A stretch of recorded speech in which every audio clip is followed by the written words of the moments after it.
Ispovest majke Romea Savića.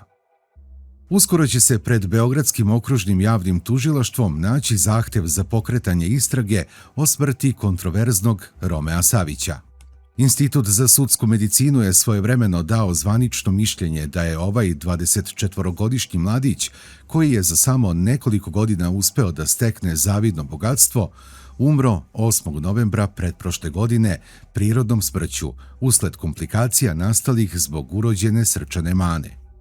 Međutim, porodica pokojnog Romea uverena je da je Savić u noći između 7. i 8. novembra brutalno likvidiran.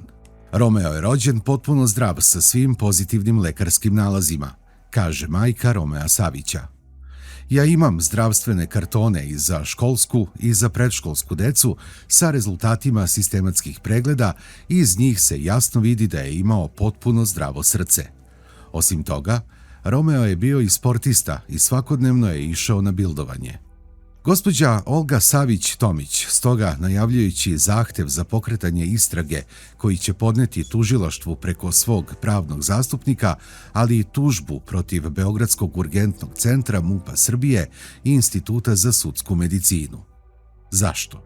U 4-časovnom razgovoru ispovesti za svet, gospođa Savić-Tomić prvi put obelodanjuje pojedinosti vezane za život, poslednje dane i misterioznu smrt svog sina. Mnogi ključni momenti ove afere do sada su bili nepoznati javnosti. Ja kao majka pokrećem postupak i tražim pravdu za smrt svog deteta. Tražimo da nas ne diraju, da nas ostave na miru, jer zahtevamo samo to da se istina o Romeovoj smrti otkrije i obelodani, kaže na početku svoje ispovesti gospođa Olga Savić-Tomić. Romeo je počeo da zarađuje još kao 15-godišnjak u pokretnom restoranu komšije Paje, a prva stečena sredstva uložio je u kafić Vek u Partizanskoj 27 na Vidikovcu. Potom je 1989. godine sa svim potrebnim dokumentima otvorio Piccolo bar i posao je krenuo. Imao je u životu 3 ljubavi. Prva je bila Daniela, devojka iz susedstva, njegova đačka ljubav. Kasnije je oduzela sebi život i zbog toga mi je mnogo žao. Druga ljubav je bila Snežana Crnogorka, ali kada je upoznao Maju iz Novog Sada, raskinuo je sa njom. Ipak, ostali su dobri prijatelji. Maja je došla kod nas, bila je mlada i lepa. Radovala sam se jer sam znala da je iz dobre porodice. Živjeli su jedno vreme zajedno, Romeo je radio, a i njen otac se osamostalio i otvorio prodavnicu u Novom Sadu. Tada je najviše vremena provodio tamo, ali je istovremeno vodio brigu o lokalu. Oko 1987. upoznaje Kristijana Golubovića i prilikom jednog obračuna u kafiću spasava mu život. U novinama su tada objavljeni samo njihovi inicijali. Romeo je bio ranjen u rame, ali smo odlučili da ih dalje krivično ne gonimo. U pitanju je bila neka banda iz Novog Beograda koja je izazvala sukob. Poslovi su napredovali, kupovao je garderobu, a onda i automobil Audi 100. Posle njegove smrti saznala sam da je i devojci kupio Audi 80. Maja i njeni mi se danas više ne javljaju. I ne samo oni, ne javljaju se ni njegovi drugovi i drugarice kojima je pomogao. Među njima ima mnogo situiranih ljudi, ali niko ne nalazi za shodno da nazove i pita kako smo i da li nam nešto treba. Prelomno vreme, nastavlja gospođa Savić-Tomić, nastaje 1993. godine, kada je Romeo od svog prijatelja Aleksandra Svetličića hteo da kupi automobil. Romeo ga je i kupio, pa je ista ta kola prodao ženi građanina Ulemeka. A kada je ona kupila automobil, Svetličić je kao prvi vlasnik optužio Romea da mu je oteo kola. Na kraju se, posle iskaza svedoka, ispostavilo da je Romeo nevin. Pre no što je zatvoren, on je njima pretio, jer je kao čovek bio povređen, pošto je i Svetličiću i drugima više puta pružao novčanu i drugu pomoć. Kada je čuo da ga traže, a to je brzo saznao jer je imao ljude koji su ga obaveštavali šta se dešava i šta ko radi, sklonio se u Novi Sad. Tada dolazi do prvog incidenta. Jedne noći u 1:30 ujutro dolazi na naša vrata naoružana patrola milicije. Dolaze sa pištoljima i automatskim oružjem kao da su na ratištu i pitaju me gde je Romeo. Rekla sam im i da kad bih znala, da im ne bih rekla jer bi ga sigurno ubili. Ušli su unutra i počeli da preturaju po stvarima. Na moje pitanje da li imaju nalog, odgovorili su mi da njima nikakav nalog nije potreban. Sišla sam nešto kasnije dole i zatekla ih ispred ulaza. Rekli su da je moj sin opasan kriminalac i da mogu i da provale u stan ako hoće. Pozivam tada Oup Rakovica i pitam ko je poslao te ljude i da li znaju da sam ja srčani bolesnik, a njihov šef smene mi kaže da u buduće neće biti tako. Kasnije, kada smo zajedno išli na suđenje u Novi Sad, doznala sam od Valentine Svetličić, majke Aleksandra Svetličića, da je Romeo njima pretio i da ga je ona prijavila, pa je milicija došla da ga hapsi bez ikakvog naloga. Kao što je poznato, Romeo Savić je u to vreme uhapšen u Novom Sadu i podvrgnut istražnom postupku. Kad god sam bila kod njega u zatvoru, govorio mi je da mu je istraga nameštena, a to sada tvrdim i ja. U igri je bio i Nenad Skoko, koji ga je optužio za iznudu i druga krivična dela. Posle svega čujem da se priča da je Skoko bio nagovoren da protiv Romea podnese krivičnu prijavu, a u celu stvar je umešan i izvesni Mile, Romeov prijatelj, čiju je devojku Nadu, moj sin, finansijski pomagao jer je bila siromašna cura iz provincije, pa je čak nekoliko puta i spavala u našem stanu. Na suđenju je bio samo Nenad Skoko. Aleksandar Svetličić beži u Španiju, a umjesto njega na sud dolazi njegova majka Valentina i kaže da ona o celom slučaju sa kolima ne zna ništa. Ja raskidam ugovor sa advokatom Milomirom Šalićem i angažujem Boru Borovića, koji uspeva da ga iščupa iz zatvora. Tamo je fizički propao i 1 mesec pre izlaska počeo je naglo da slabi. Po izlasku iz istražnog zatvora, beogradski magazin Intervju ekskluzivno objavljuje ispovest Romea Savića. Radi se o tekstu koji je uredništvo ovog dvonedeljnika štampalo u broju od 2. septembra 1994. godine pod naslovom Kneletov testament, droga iz državnih rezervi. U tekstu su postavljena načeta ili bar nagoveštena neka škakljiva pitanja koja se verovatno nekima nisu nimalo dopala.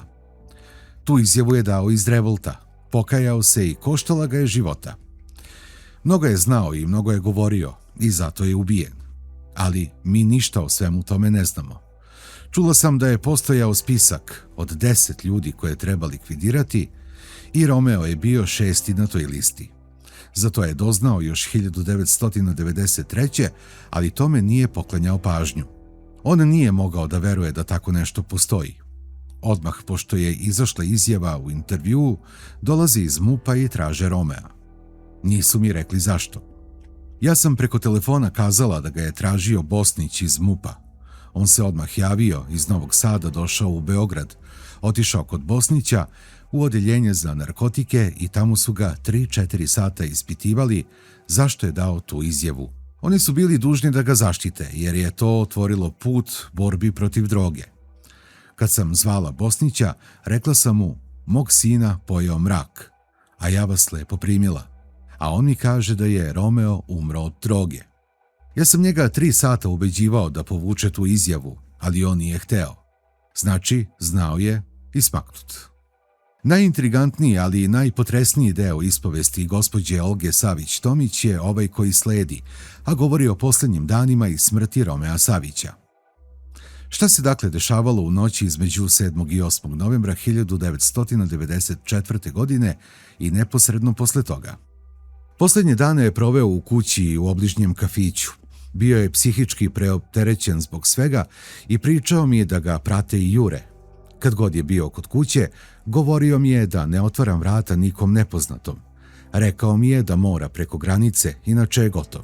Počinju da kruže priče i bilo mu je krivo zbog toga. Drugovi su ga ostavili na cedilu i niko nije hteo da kaže istinu, ni bilo šta drugo. Jedno mi je rekao: mama, žao mi je, znam da si se mučila, ali mi je najviše žao što sam ovih 7 godina proveo u Novom Sadu, misleći da sam Majin i njihov. Moj muž i ja smo tog 7. novembra otišli da pomognemo jednoj prijateljici. Vratili smo se kući oko 10:30 uveče i zatekli Romea u stanu. Stajao je u predsoblju sa svojim najboljim drugom Slavkom Makedoncem i molio ga da ostane s njim, pošto je predosećao kraj. Ali dečko je žurio, jer je sutra morao na posao. U ponoć zove njegov drug Aleksa, dolazi i traži da mu Romeo da pejđer. Zazvonio je u 15 do 3 i javljaju se Marina i Kuca sa porukom da se javi na broj 559 ili 541, ali to je bila zamka. One su najverovatnije upotrebljene kao mamac. On se javlja i naravno sledi zauzeće. Aleksa odlazi u 3 i tada mi je Romeo rekao: idi lezi, sad ću i ja. Nažalost, nisam imala običaj da ne ustajem, ali tog jutra nisam ustala da pogledam da li spava i da li je pokriven. Pre nego što sam zaspala, čula sam da su se vrata zatvorila, kao da je ušao u spavaću sobu, ali moguće je da se radi i o ulaznim vratima. Telefon je zazvonio u 6 ujutru jer smo naručili buđenje. Moj stariji sin se budi, a potom uleće u moju sobu, očajan i usplahiren i kaže mi: Romeo leži ispred vrata. Nastaje kuknjava. On je ležao kao da ga je neko dovukao iz lifta. Sišao je komšija i pomogao nam da ga unesemo u stan i stavimo na kauč. On je hteo da ustane, da govori, ali nije mogao. Hteo je nešto da mi kaže, ali nije mogao.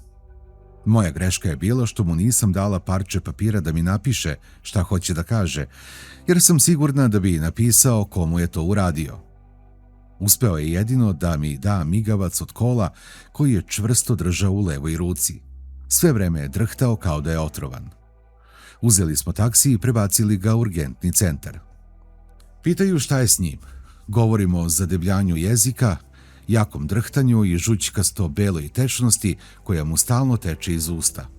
Kažem da je otrov u pitanju, da mu ispiraju želudac i menjaju krv. Zašto ga nisu transportovali na toksikologiju, ja ne znam. Nisu hteli da ga prebace ni na VMA. Inače, u reanimaciji je sedeo jedan čovek u civilu koji je verovatno davao direktive šta da se radi. Mene uopšte nisu slušali. Čula sam lekarku ili glavnu sestru kada je ušla i rekla: ne znate da uradite jednu običnu trijažu. Tako vam je skoro još jedan umro. A kad je Romeo umro, čuli smo iz pouzdanih izvora da se pacijenti ne vezuju kaiševima na taj način. Njemu su ruke bile vezane unakrst. Kasnije su me pitali zašto nisam bila unutra dok su mu ukazivali pomoć. Nisam mogla jer su me izbacili. Ja sam se valjala po hodnicima.